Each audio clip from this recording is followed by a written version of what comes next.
Okay, welcome back to my channel, Books, Ink, and Paper. You did that so well. It's not my channel. Also, I realized today that you have 7 more subscribers than I do now on my channel. Oh my goodness. So if you're watching this, please go subscribe to my channel. Well, same for me. Like, is it a competition I mean, I now? feel like it is. I read children's books. So, welcome back to Something Old, New, Borrow, Blue. So, this is our March version of Something Old, New, The Borrow. wedding When she actually month. got married. Yes, I could You pop a should, couple of photos I in. was just about to say, you should, put a little slideshow of, I have a few. I definitely have a few. you All could throw of in a them. video of the second line too. That was a big hit. Everybody loved the second line. Yeah. So, March was a phenomenal month in that way, for sure. How was it for your reading life? Well, I got through 4 books, so Mm-hmm. that was an accomplishment. And I wasn't like racing the clock. Like I felt like in February I was racing the clock, but in March um I got all 4 of them kind of knocked out before the wedding actually. So then I was able to focus on that. So I didn't read more than 4, but I did get through my 4. So Good. I yeah. read two, three, four, five, six, but two of them were super, super tiny. Mm-hmm. So there's that. So you start. Okay, so my something old Yes. was AJ Favorite. Oh. Um, Oh. so good. I read this a long time ago, and I think you told me that there was a movie, and then I was like, well, I've been wanting to reread it for a really long time now. There's a movie. I love to reread before I watch a movie, so I reread, and I did cry. I did sob crying, but I don't think that I cried as hard as I did the first time around because I knew it was going to happen.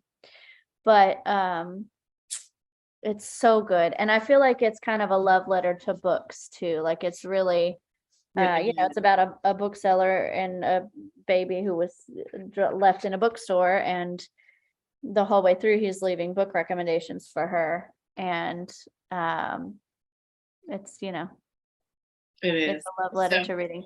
my something old was. Oh my gosh, look at that. We had no idea. Yeah. Yeah, so I had never purchased it. I had purchased You it have for you. different copies too. Yeah, so I have the movie adaptation copy. Oh, mine is the older one. Yes, because this is new. Yeah, and so I wanted to reread it before I watched the adaptation, which I have done, and I did Yeah. book dart it a little bit, not a ton, but I did book dart it a good bit, and uh, it was just as satisfying as the first time. Hmm. And I worried a little that it wouldn't be, because time had Yeah. passed. Yeah. Um, The movie was also great, though. I think that they yeah, did a really good job adapting it. And of course, the movies are never, well, rarely as good as the books. And it wasn't as good as the book, but it was as good as I could have expected it to be. I think I agree. She wrote the screenplay, which helped. I Yeah. think Mm-hmm. there was not the same love story of books. I would say in it, it was True. more about the love story of other people or Right. the lack of love stories of other people. Right. But yeah, it was really. I cried at the end of the movie as well. I did too. Yeah, Hmm. yeah. Yeah. Yeah. And all this time I thought Lisa had read it. And so, I was like, oh, you want to watch this? Because I finished the adaptation or I finished the reread. And she said, yeah, sure. And then we're talking, she said, I don't think I read this. I don't remember reading this. And so I don't know that she did, but of course she may do it now because. Right. Well, Jesse definitely didn't because this is not his type of read. So I watched the movie while he was out. Actually, the other day I was watching it, but he came home. I think he was at a game night thing, but Mhm. he came home while I was in the middle of it, and so I'd pause the movie to say hey to him, and I said I'm watching this movie. I can pause it though, or turn it off, watch it later if you want. And he's like, no, go ahead and finish it. I said, all right, well, I just want to let you know that, I'm anticipating that I'm probably going to cry at some Mhm. point in this movie. And so Jesse, knowing me as he does, was like, oh, wow, I've never seen you cry before. I wonder what that's going to be like. And I was like, shut up. So, of course, then I did. And he was in the back room. So then I went back there afterwards. He was like, did you cry? And I was like, no, I didn't. No. But yeah. I said this on my speech at the wedding, but I think the fact that he is that sarcastic and he is so much like us already is why I knew pretty He's early so on funny. that he was the one for you. Yeah, he's a lot of fun. He's really funny. Yeah, I love that. Well, maybe he'll watch it one day, or maybe he'll read the book one day. You never know. Yeah. Yeah. I'm still trying to get him to read the 13th tale, though. That's my number one. So I'm like, if you could just Oh, yeah. Anywho, So okay. that's funny. We had the same something We old. had the same something older. We didn't even talk about it, which we really did not talk about that a lot. We had so many other things we needed to talk about. Books were not one. Yeah. Yeah. So what's your something new? If My we something new, I will laugh and We laugh. don't. Okay. My something new is First Year of Marriage, the Newlyweds Guide to Building a Strong Foundation and Adjusting to Married Life by Marcus Cusi. Cusi, I don't know how you pronounce it, and his wife, Ashley. All right. They co-wrote this book. Marcus is from, this might be wrong, but I want to say Ghana, maybe. Okay. He married Ashley, who is an American. I think that their culture clash was really interesting to read about, the ways that they had to adjust to being married from completely different cultures, and how his culture viewed things and her culture viewed things, and that was something that they had to adjust to. And I think that that's probably really impactful for people that come from different cultures, which Jesse and I really don't. So it was interesting to read about. Wasn't necessarily helpful. They did have some pieces of advice that I found to be useful. One was around budgeting and sharing finances, and something that they said that they do is at the beginning of every year, around the new year, they set a plan for the year, and they pick one thing that they want to budget for that's going to be expensive. Oh, this year we're going to need to buy a couch, or this year we want to travel, or this year we're going to have to replace the fridge or whatever. And so they save up for that. And I was like, that's a really exciting, thing to think about, is we know we're going to have to, because we know we're going to have to buy a new couch soon. So if we could plan that out and budget it and say we need to save this much every month to be able to afford this couch by this particular month or whatever. So I think that was good information.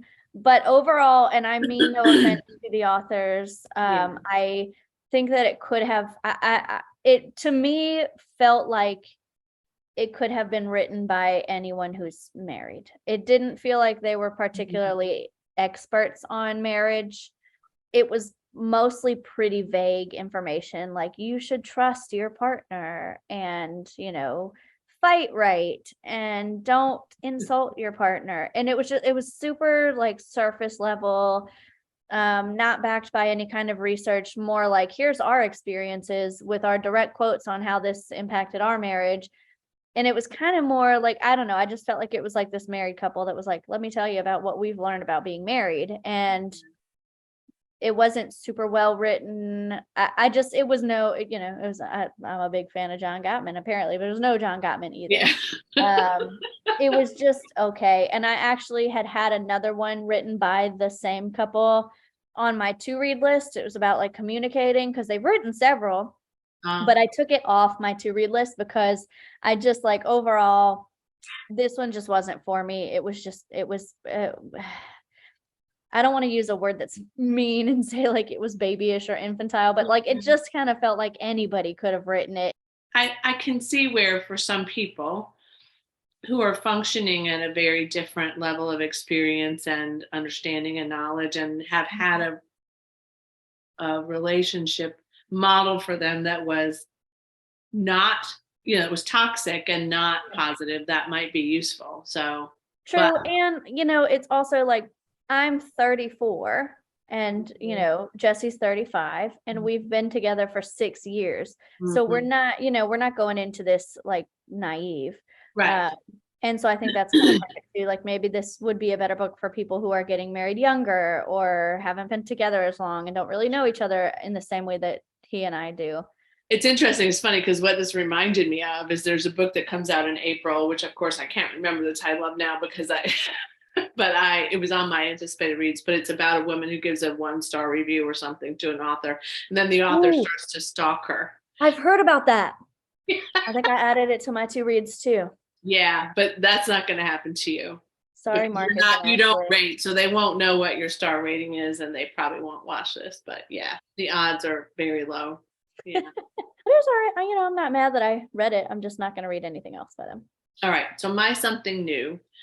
I can't talk about a whole lot. I cannot give a rating on it because it was one of my 5-star predictions, but this is Tomorrow Cubed, I always say, but Tomorrow and Tomorrow and Tomorrow by Gabrielle Zimmer, Oh, that's AJ Fikry. who ironically wrote AJ Fikry. And that was Yeah. why I kind of wanted to reread AJ Fikry this month. It was one of the reasons why. It was also because there was a movie adaptation out. So I can't tell you what I rated this. I can tell you that I finished it. I did book dart it now and again. It is 401 pages with her afterword in it. Mm-hmm. I can tell you a little bit about it, although I think I did when I said I was going to read it. But it's interesting. So this one might appeal to both you and Jesse because it is about gaming. So it follows a couple of people who are Sam and Sadie Green, Sam Mazur and Sadie Green, and they meet when they are young people. Mm-hmm. And then something happens, which I won't spoil. And it's not like a big major plot point, but just something happens that disconnects them. And then they meet again years later in the subway in New York. And she says, "Hey, I've been working on this thing." And she hands him a disc. And then they engage in a new level of relationship.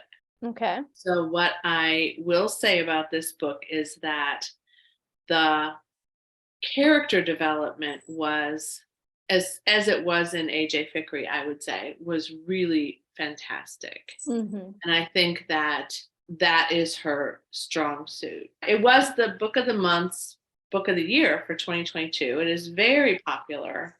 A lot of people are reading it, and the cover, I said the cover is chaotic, but and it is, but I would say that it has a meaning that I didn't really pick up until it didn't connect with me. And then later I was like, duh, that really should have been obvious to me when I first looked at the cover, but it wasn't. Okay. It follows a long period, an arc of relationship, which I like. So that part of it was nice. That they followed through this trajectory of their lives, and then other people and how they intersected with them. Yeah, so you can borrow that one too if you like. Cool. Well, that brings us to something borrowed then, and my something borrowed was from you. And it's interesting because it wasn't something that you really enjoyed, as I recall. Okay. So my something borrowed was The Cabin at the End of the World by Paul Tremblay. Did not enjoy it. And I did not read it because you said, oh, it was weird and I wasn't a fan. And because you and I have such similar tastes in books, I was like, all right, well, then I'm going to think that it's weird and I won't be a fan.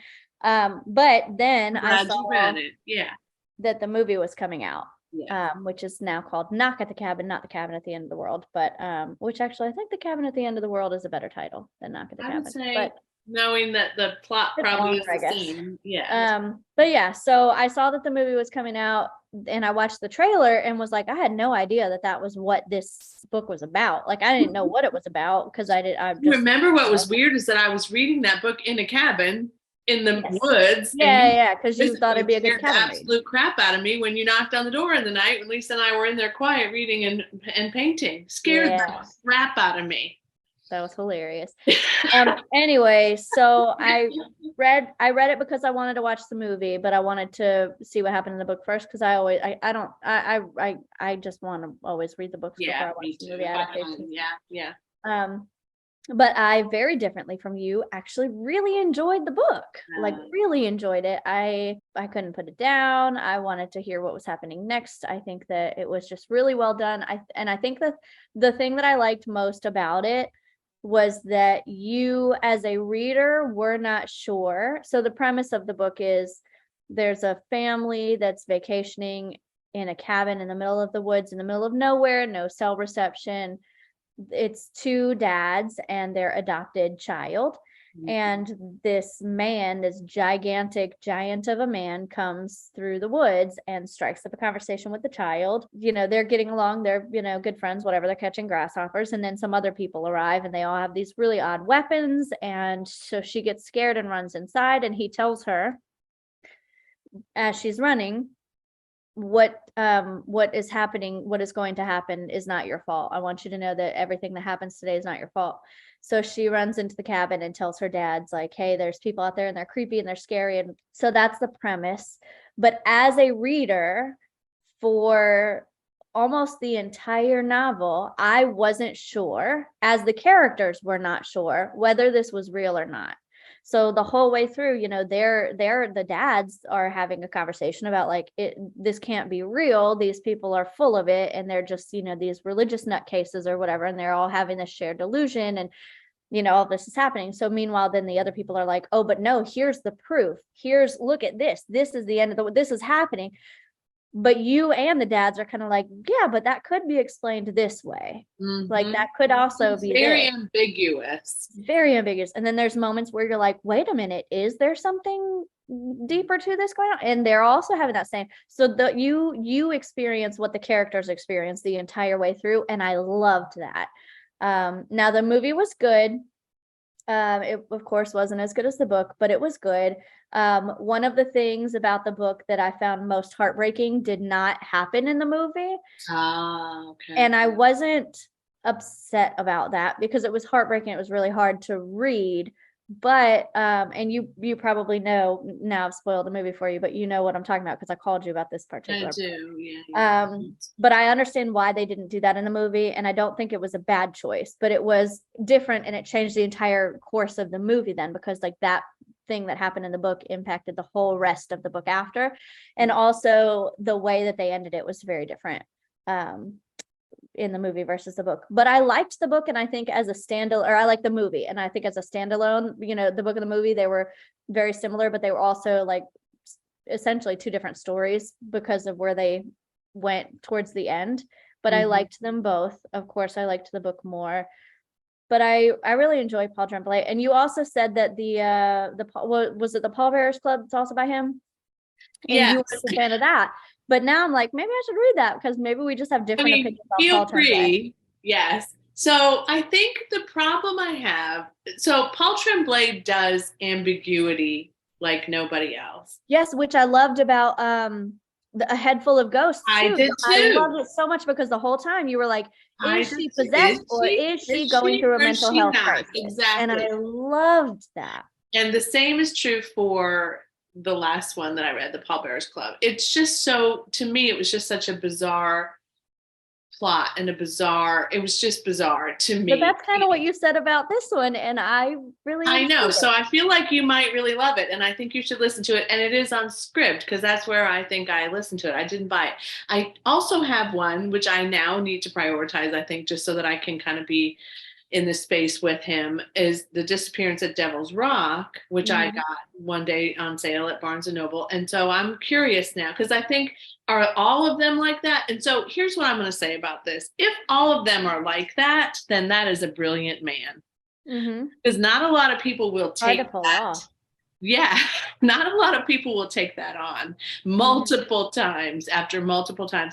And I think he's fine with whether or not you like his ambiguity or you don't, or you like his quirky, crazy people or you don't. Like, I don't think he's losing any sleep at night because I don't love his couple of books. But when he does it well, it's so well done. And I do want to watch the movie of The Cabin. Well, not at the cabin. Not the Cabin. I might reread The Cabin at the End of the World now, just because it's interesting, because I really thought I chose that book because we were going to a cabin, not at the end of the world, but to a very isolated place. And I thought, oh, this is like brilliance. How could I have ever made this any better? But perhaps, this is what I say about books too. It really depends on where you are in your life and where you are in your thinking and where you are in your level of commitment to that kind of story. So I might reread that. I don't think I'll ever reread the Paul Bear's Club. I mean, I could be wrong. I don't I know. will say that I loved the book and I enjoyed the movie, but I'm still pretty bitter and I want this to be put out to the powers that make these things happen. I am pretty bitter that they chose to make this one into a movie before A Head Full of Ghosts, because I think Me A Head Full of Ghosts too. would be such a good Such a movie, good or movie. a TV series. They could do Or a a TV TV series. series, probably even be better, Absolutely because it right. is a TV series in the book. Like, they're filming all of this for a TV show. Oh man, I think it'd be so good. But I don't make movies, so what was your something borrowed? Okay, my something borrowed was a complete and utter surprise and a impulse read. I got it from my library, you can tell. Oh yeah, you told me about this one. What Moves the Dead by T. Kingfisher. And the reason this stood out for me is because I had just pre-ordered a book by T. Kingfisher, which just came in this weekend finally. The House with Good Bones, which is where the mother like loses it and they are all like, what in the world happened to her? But this is was a huge surprise, but I also picked it up because it was tiny small. This is a retelling of The Fall of the House of Usher by Edgar Allan Poe, which I was not expecting. Which is so funny in full circle because Tamerlane. Tamerlane. There's a lot of Poe similarities here for sure. I don't know if you can see this cover as a Yeah, sort of. viewer. It looks It weird. is it is a it is a creepy hare. Hare, not Yeah, I see H-A-R-E. it now. It's a creepy hare. So it begins I mean, it follows the fall of the House of Usher, like you can't imagine. And the family is named Usher, and it essentially is this man comes because he's been called by his friend because there's something happening with his wife and she's ill, and he arrives at their home. Creepy, weird things happen, and there's a doctor, and he's, just trying to sort all this out. And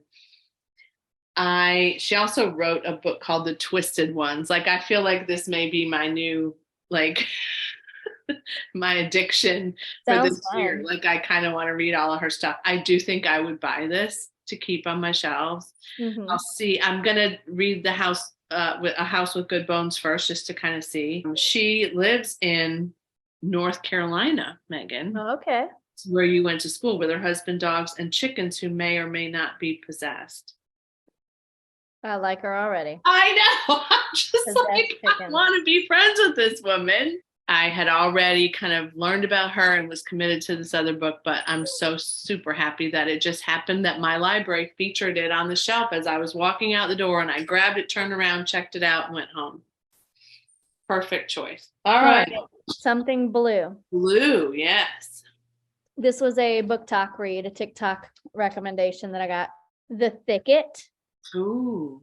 And Ooh. it is by Noelle W. I don't know how to pronounce her name, but I'm going to go with Ely. I Okay. don't know. Ihli, Ely. And the first line of the description on Goodreads is, would you recognize a real scream on Halloween?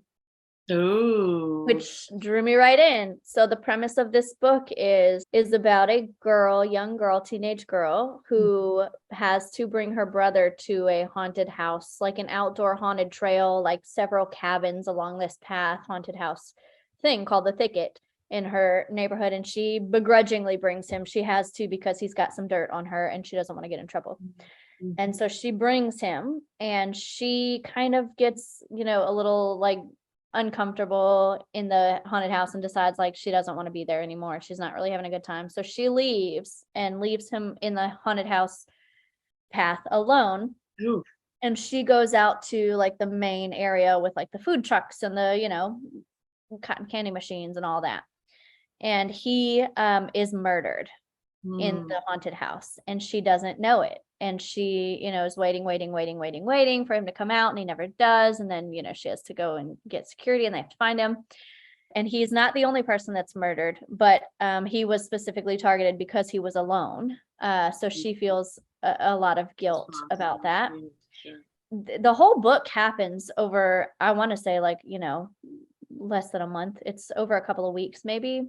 but it's, what happens next that is the majority of the book. So it follows her as she is transformed by this horrible thing that happened to her brother and trying to deal, and her parents are trying to deal, and probably trying not to blame her for something that she's obviously blaming herself for. But it also follows some other kids that you're like not really sure why it's following those other kids. You're like, what do these other kids have to do? Like, they know who she is and who her brother is, and they go to the same school, but you're like, why am I following these kids around? Mm-hmm. And then you find out, because it turns out that they all go back to the haunted house, including her. They all go back when it reopens. Another person that also goes back is the killer. Oh. So they're all in that space together, and you get all of their perspectives. You get the killer's perspective, so you see what that person is doing and why, and what they're looking at and what they're looking for and what they're thinking, which is really cool and spooky and creepy.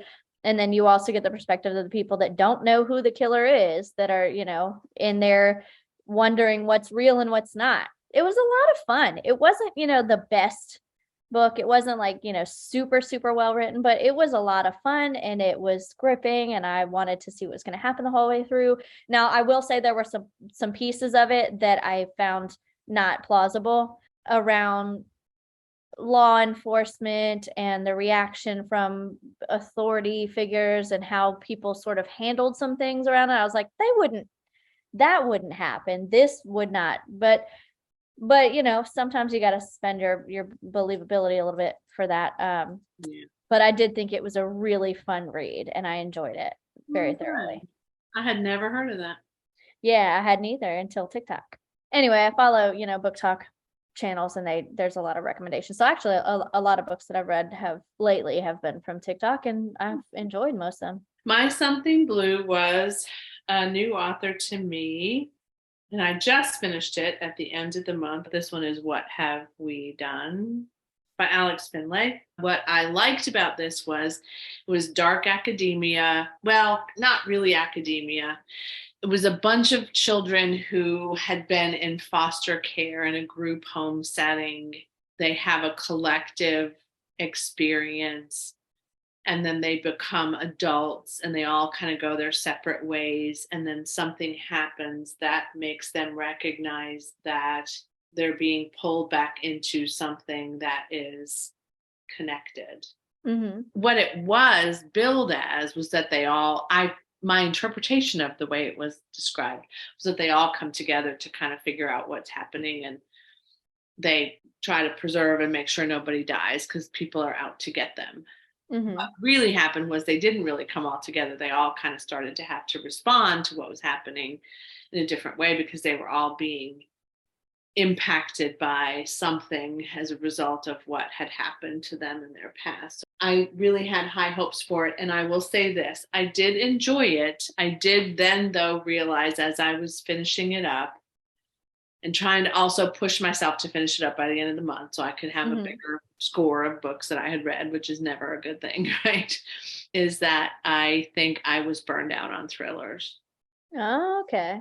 So that's when I was like, oh, it's just, like, okay, here we go again. And it's not like it was the same as any other plot necessarily, because it really wasn't. It was a fairly unique plot, but I think that was when the moment that I realized that I needed to maybe focus on some other genres for a while, Right. just to kind of get out of that space. They do all bleed together, even if they're very different. They all bleed together. They If you really read a lot of can. And especially any of these groups where friends come back from a shared childhood experience, and they all come back together again for some Mhm. reason. That's a trope that's been done multiple times, right? And I think Yeah. that I thought it was going to be different, and it wasn't necessarily. I will say in the end that I felt happy that I had read it, and I gave it 3 stars, which isn't high, but it certainly isn't, it's average. I don't think it will keep me from reading another Alex Finlay, but I do think that I need to step away from the thrillers. Although I say that I'm reading one now, in the middle of one now from Book of the Month, but I had started it Mm-hmm. around the same time as I started that one. Yeah, it had merit. It's not a bad read at all. And then I also had another blue one, but I can't talk about this a whole lot. But that is one of my 5-star predictions. I did finish. So I finished 2 of the 3 in the month of March, which is good because I have 1 to go. And that's 100 Years of Lenny and 100 Years of Lenny and Margot, which is a super emotional read. So do not go into this unless you are willing to be taken down a path of emotion. The book darts in this one are like crazy. Yeah. I mean, this is Marianne Cronin. Is this a debut of hers? I'm trying to think. I think it might be. It is being adapted into a feature film. I'm not sure if it's a debut. Friendship between dying kids.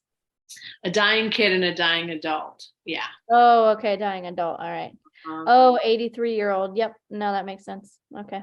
I've just looked it up on Goodreads. Yeah, their life story. It's a beautiful expansion of their life, and more so, and the kid is really plucky and fun and quirky. Margot is just beautiful in her expression of her life. Oh, and I finished, just for my reader's sake, I finished The Scribbling Solution, which is Allie Doucette, which was a nonfiction pick that my readers made for me in the first quarter of the year. And essentially, she believes that you can scribble your way to peace and to ideation and to, kind of expanding your beliefs. And you've been reading that for a while, though, huh? Well, it took me way longer than it needed to. I just wasn't feeling into it. But a simple revolutionary way to release the energies affecting weight, health, relationships, abundance, and more. It did not need this much. All right. I mean, really. That's not a lot. It was a lot. The point is scribble. Yeah, it's really just scribble it out. So I finished 2 books that I started in March, but I finished them in April, so they don't technically count. But one of them was the Book of Cold Cases. That's her newest release, right? Yeah. Oh yeah, I think so. Yeah, I just read that. I'd started it I don't know. I'd started it a long time ago, and I read 15 pages. What I thought. That's why I was like, was that an old one of hers? But no, that was a fairly new release. Yeah. Well, I borrowed it from you. I read 15 pages, and I just couldn't. I picked it up Saturday, and I finished it yesterday. So it took me 2 days to read. I just sat on the couch and I just read it, and I liked it a lot. But I also read Grady Hendrix' How to Sell a Haunted House. And if you are a grown person who used to be a fan of Goosebumps books, this is the one for you. It was so much fun. I can't tell you how much I enjoyed it. It was not the best written book. It was not it was not believable at all. I saw your friend Lisa that posted that it was the stuff of nightmares. And I understand why people would feel that way. But for me, honestly, it was hilarious. Like the whole premise of it was just so funny, but it was just so much fun. And there was like a part that was so vivid and horrifying that I screamed out loud in my car, and I couldn't stop for a bit because it just went on and on and on. And I was driving to work, and I was like, oh my God. But it was just such a fun read. And so that's, I didn't finish it in March. I finished it in April, but I really loved it. And now I want to go back and read more of his books because it was just. Well, I started it today. Spoiler alert for my recap. Strap in. It's great. I will say that so far I am delighted by it. Yeah. So I've had it on Libro for just a couple of weeks. I think I just picked it up. I have not read one of Grady Hendrix's novels before, but Lisa, my partner, has, and she read The Final Girls Support Group. Southern Girls Guide to Empire. Yeah. I really liked it. Yeah. I really did like it. And let's do a wrap up on that. Maybe we'll do that together, just that book, because it has a family, as you know, because I texted you today, it has a connection to a family member at the beginning, which is hilarious with the dolls. Oh, yes. Okay. Yes. So yep. I feel like we need to talk about that and pray that she doesn't watch my YouTube channel. It was so nostalgic for me because it was really bringing me back to Goosebumps time, but it's like grown up. No, I can see that because when y'all were young, I started buying you Goosebumps books and we were reading them together sometimes. And I didn't even put that together today, Yeah, but it's Night of the Living Dummy, yeah, but yeah, for grown-ups. yeah, So exactly. good. It was so fun. Thank you for joining me, Megan. Thank you all as subscribers or people who are just finding me for the first time. Thank you for being with us today and for having fun with us as we talked about these lovely reads that we had. But you can subscribe also to Megan's channel. I will try to link it in the comments below. If you have a second grader or a first, second, third grader, probably. I mean, Any really, greater. but Megan does read some books on her channel for little kids, and she does some other fun games and activities. So I highly recommend it. Obviously, I really like her. I'm a fan. Thanks for watching. Maybe Jesse will do a read with me one day or a video with us and talk about what he reads because he reads a lot of interesting He things. does. He reads things that are very different than what we read. It's true. We probably need a little bit more of what Jesse reads in our lives. Congratulations on your wedding. Thank you all Thanks. for watching. And as always, happy reading. Bye.